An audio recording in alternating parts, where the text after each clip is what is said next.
Sudan में सुनने में आ रहा है कि जो लड़ाई चल रही है वो शिया और सुन्नी के बीच में चल रही है, क्या यह सच है? इस वक्त सूडान में जो संघर्ष चल रहा है वो बहुत जटिल है। इसमें सियाओं और सुन्नियों के बीच की धार्मिक दंगे नहीं है, बल्कि ये सत्ता और राजनीतिक संघर्ष से जुड़ा हुआ है। कई अलग अलग गुट और मिलिट्री फोर्सेस इसमें शामिल है, तो इसे सिर्फ सियाओं और सुन्नियों के बीच का संघर्ष कहना थोड़ा सरल नहीं होगा। पर सोशल मीडिया पे आजकल यही हर एक फीड में आ रहा है कि शिया और सुन्नी के बीच में लड़ाई चल रही है, इसके बारे में क्या कहना चाहेंगे? हाँ, सोशल मीडिया पर कई बार चीज़ें थोड़ी सरल तरीके से पेश की जाती है और कभी-कभी जानकारी पूरी तरह से सही नहीं होती। असलियत में सूडान में कई तरह के राजनीतिक और जातीय फैक्टर शामिल हैं।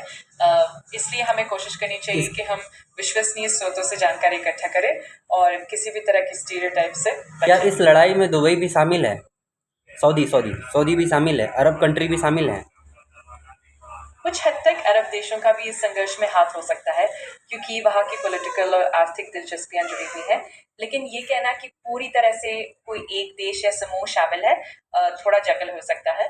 अलग अलग देशों के हित और उनके अपने नजरिए भी इस मामले को प्रभावित करते हैं। पर सोशल मीडिया पे अभी इस टाइम पे वायरल ये हो रहा है कि सऊदी ऐसा देश है जो इस लड़ाई में शामिल है।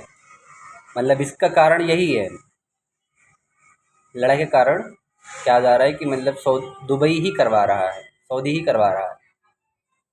हाँ, सोशल मीडिया पर कई बार इस तरह की बातें ज्यादा बढ़ा चढ़ाकर पेश की जाती है। असल में संघर्ष के कारण काफी जटिल और कई पहलुओं से जुड़े हुए हैं। हो सकता है कि कुछ देशों की भूमिका हो, लेकिन इसे सीधे तौर पर किसी एक देश पर आरोपित करना थोड़ा जल्दबाजी हो सकती है। इसलिए हमें तथ्यों को सावधानी से देखना और समझना जरूरी है।